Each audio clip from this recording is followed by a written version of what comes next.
todos los que estamos aquí en este lugar, desde niños crecimos creyendo en la existencia de Jesús como el Mesías, como el Salvador, ¿cierto? Escuchamos mensajes de que Jesús nació en Belén, entre la mula y el buey. Bueno, así aprendimos desde niños, ¿cierto? Y está bien, así fue. Dios se hizo hombre, Emanuel, y vivió entre nosotros. Amén. También viene el contraste, como que ya no es tan alegre, sino que es como más fúnebre, como más célebre el tiempo de Semana Santa. Sobre todo el Viernes Santo. Usted sale en las calles de San Donato y usted no encuentra a personas, es como que la gente se recoge, como que busca de Dios. Así fuimos formados. Amén. Amén. Y desde niños nosotros hemos creído en nuestro Señor Jesucristo. Cuando vemos una cruz, nos acordamos de Él. Fuimos formados en esa fe. Y la palabra del día de hoy nos dice que Jesucristo es el camino, la verdad y la vida. Que nadie viene a Él, nadie viene al Padre, sino es a través de Él. ¿Y cómo me subo yo a ese camino?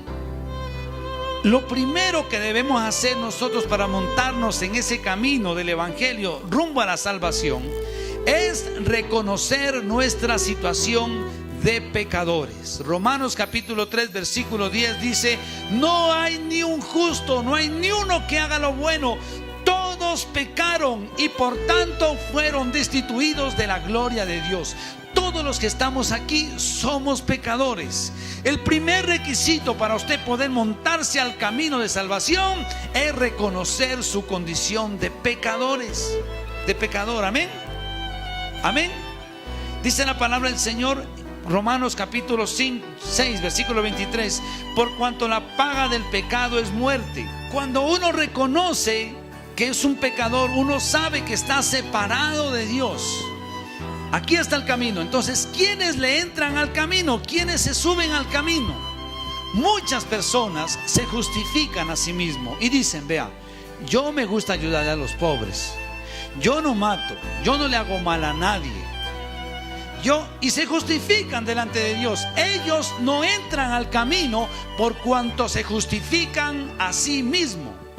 Otras personas que nos suben al camino son aquellos que dicen: yo no creo en Dios, para mí Dios no existe. Tampoco entran al camino. ¿Sabe quiénes son los primeros que entran al camino? Aquellos que reconocen y dicen: Señor, yo reconozco que soy un pecador. Yo reconozco, Señor, que te he fallado. Yo reconozco que he estado alejado de ti. Y cuando usted reconoce que es un pecador, entonces llega el Señor, dice: yo he venido a buscar pecadores al arrepentimiento. Yo no busco justos. Los justos son aquellos que se justifican a sí mismos, diciendo, creyendo que no necesitan de Jesús, que con hacer buenas obras es suficiente. Entonces, ¿para qué murió Jesús? Listo, sálvate con obras, a ver si lo logras. Mientras que los que reconocemos que somos pecadores, que le hemos fallado a Dios, que estamos distantes de Dios, esos son los que el Señor dice: empieza la línea de meta. Ustedes son los que vienen al camino. Venid a mí todo el que esté cansado y cargado, que yo os haré descansar. Yo he venido a buscar pecadores al arrepentimiento. Señor, yo soy un pecador, reconozco. Ven para acá, yo también soy un pecador, reconozco. Ese es el principio del camino a la salvación. Reconocer que tú y yo somos pecadores. La palabra del Señor dice que aquel que dice que no peca es un mentiroso, y lo hace mentiroso a él, por cuanto él dio la vida por los pecadores. Mire, muchas personas dicen: no, pero ¿qué tiene de malo enamorarse de la comadre que está casada? Eso no tiene nada de malo, eso es disfrutar la vida. Mientras las personas no reconozcan su pecado, su error, no podrán subirse al camino. Siguiente paso es creer que Jesús es su Salvador. Creer en el sacrificio de Jesús. Creer que usted y yo no somos salvos por lo que somos, por lo que hacemos, sino por lo que Él hizo en la cruz. Las obras son un reflejo de que Cristo está en nosotros, pero nadie es salvo por obras para que nadie se gloríe. Y dice, no, pues es que yo sí soy bueno, yo sí me voy para el cielo, yo sí me gusta ayudar. No es por obras, es creer en el sacrificio de nuestro Señor Jesucristo. Amén. Estamos hablando del camino a la redención, a la salvación, al cielo. Estoy hablando de las personas que creen en Dios. Amén. Romanos capítulo 5 versículo 6. Cristo murió por los pecadores. Capítulo 5 Romanos versículo 8. Mas Dios muestra su amor para con todos nosotros, que siendo aún pecadores, su Hijo murió en la cruz por nosotros. Segunda de Corintios 5 21.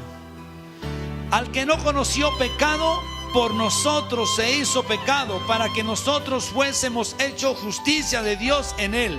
Primera de Pedro capítulo 3 versículo 18. Porque también Cristo murió una sola vez por los pecadores. Primera de Pedro capítulo 2 versículo 24.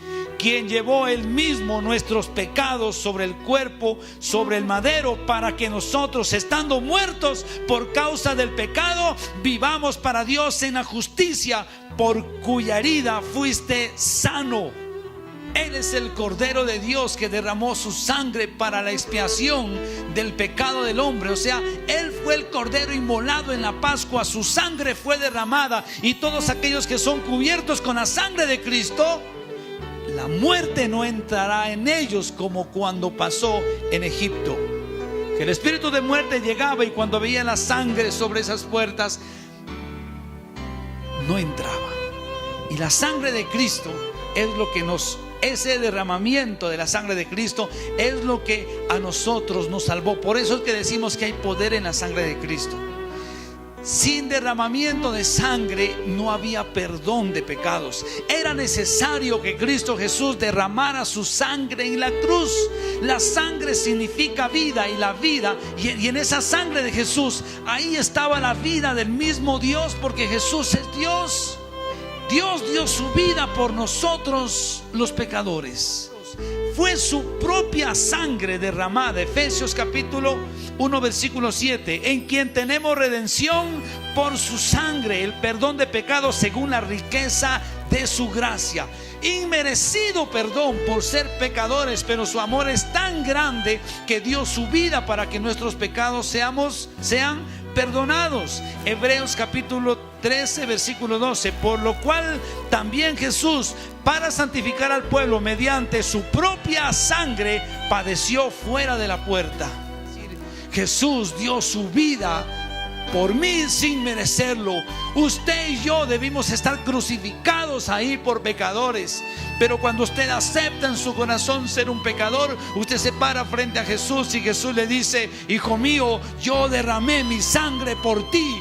Hoy estoy expiando tus pecados, te estoy perdonando, estoy dejando atrás el pecado, he venido a salvarte, he venido a rescatarte. Pero ¿será que Jesús quedó ahí nomás? Nos quedamos como María Magdalena, que llegó al sepulcro y llore, pobrecito, lo mataron al Señor, ahí está muerto. No, Cristo no quedó muerto en la tumba. Vino algo glorioso, aún más importante que su propia muerte: la resurrección de Cristo. El Cristo en el cual yo creo no está muerto en una cruz. Él vive, Él resucitó, Él está vivo. Amén. Cristo viene y se levanta al tercer día. Dice la palabra del Señor que después de la resurrección, en Juan capítulo 20 versículo 22 dice: y vino a sus discípulos, y cuando los encontró en el aposento, sopló sobre ellos y el Espíritu Santo entró. Mire cómo viene el camino. Reconocemos que somos pecadores. Jesús es nuestro Salvador. Muere en la cruz, derrama su sangre, resucita. Y cuando resucita, Él viene, y viene el Espíritu Santo. Entonces, cuando usted cree que Jesús es su Salvador, usted se convierte en su hijo. ¿Sabe por qué? Porque la palabra del Señor dice: mas aquellos que son guiados por el Espíritu Santo de Dios serán llamados hijos de Dios. Cuando Cristo Jesús se levanta y sopla el Espíritu Santo sobre los discípulos, asimismo es cuando usted y yo creemos y reconocemos que Jesús está vivo, que Él no está muerto, y lo recibe y cree de todo corazón en Él. En ese momento el Señor viene y sopla sobre nuestras vidas. El Espíritu Santo de Dios llega a nosotros. No todo el mundo es hijo de Dios, todos somos creación de Dios. Pero para usted ser un verdadero hijo de Dios, usted debe tener el Espíritu Santo en su vida. Y cuando el Señor viene y da el Espíritu Santo, viene un acontecimiento hermoso. Dice la palabra del Señor: y somos sellados por el Espíritu Santo, propiedad de Dios. Las arras del Espíritu Santo, la garantía de que un día estaremos en el cielo con el Señor. Amén. Eso es como cuando marcan el ganado, que le ponen un sello así, dice propiedad de fulano de tal. Así viene el Señor. Cuando recibimos el Espíritu Santo, somos sus hijos, y el Señor dice: a este lo redimí, a este expié sus pecados, a este lo perdoné, a este lo salvé. Sopla el Espíritu Santo sobre nuestras vidas y somos sellados, garantía de que un día estaremos en el reino de los cielos. Amén. Y dice: y el Espíritu Santo os guiará, Él será su maestro, Él les mostrará, revelará a nuestro Señor Jesucristo. Recibirán poder cuando venga sobre vosotros el Espíritu Santo. Y entonces empezamos a caminar llenos del Espíritu Santo de Dios. Y de repente ya eres un hijo de Dios, ya eres salvo. Y Dios empieza a hablar en tu vida. De repente ya no dices groserías. De repente ya dejas de hacer lo malo. De repente te apartas del alcohol. De repente dejas de mirar lo que mirabas que a Dios no le agradaba. De repente empiezas a dar cariño. De repente empiezas a sentir paz en tu corazón. De repente empiezas a perdonar. De repente empiezas a amar a tus enemigos, a ser justo, a ser bueno. Y ahí es donde vienen las buenas obras. Empiezas a darle al necesitado. Pero ya no serás salvo por las obras, sino que será el fruto que el Espíritu Santo de Dios está haciendo en tu vida. De repente serás bondadoso, serás generoso, porque ya el Espíritu Santo sigue obrando en tu vida. Y entonces ya serás un hijo de Dios. Por eso es que la Biblia dice: yo soy el camino, la verdad y la vida. Esa es la verdad, que solo en Cristo Jesús hay salvación. Amén.